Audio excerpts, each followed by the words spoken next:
This is going to even the playing field over time, and this is going to be that new element of biohacking, and it's going to push the bar even crazier. What is up, everyone? It's Russo. I hope everyone is doing well. Today's ASMR sip is 1907water.com. Coupon code Russo. ASMR Spritz Intelligent Elephant Carbon, code Russo. All other discounts to support this channel in the pinned comment and description down below.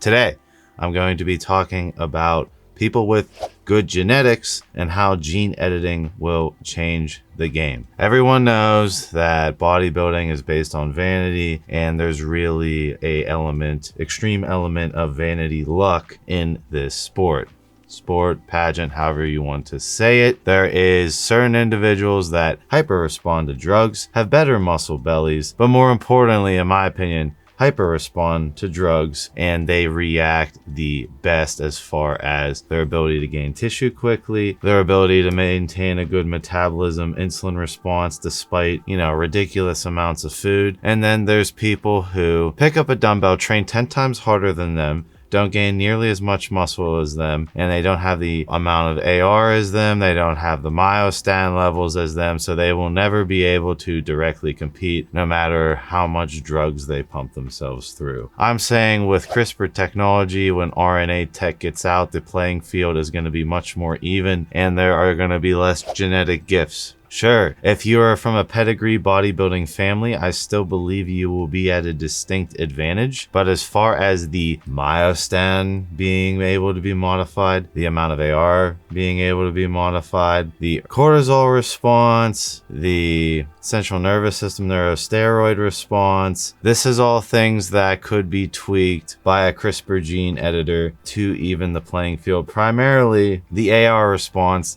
the ER response, and the myostatin response. Once this is known and this is mainstream, which is probably within the next 15 years, you'll have people flying around modding all sorts of RNA genes for their hair, for their skin, cosmetic, vanity, but you'll also have the bodybuilders taking it up a notch. So you'll have the genetic elite trying to get more modifications, realizing that their gifts were these genetic modifications, primarily low myostatin and AR density and these sort of things. And then you'll have the lesser genetically prone people with money being able to get the same RNA edits as the gifted guys. This is going to even the playing field over time, and this is going to be that new element of biohacking, and it's going to push the bar even crazier. I know how I say, like, myostatin's the next uncharted territory. Well, when we look at someone like Andrew Ronnie Coleman, he was predisposed with low myostatin. You could technically bump the gene, lock it in, and mimic Ronnie Coleman's myostatin deficiency, which would result with you being able to hold on to more tissue easily in a cut and overall respond to drugs better because you lowered the myostatin, which is going to result in you just being able to hold more muscle just sitting there. If you increase the AR expression or decrease the AR expression, you are going to react differently to steroids and synthetic androgens. And certain people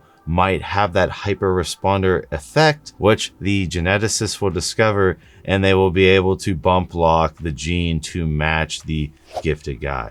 I'm very excited to see where this goes as far as getting these modifications done, considering what people already do in the plastic surgery industry and the stem cell industry, right? RNA is going to slot right in there, and RNA is way more specific than those two types of vanity therapies as well as, recovery therapies. I will see you guys in my next video.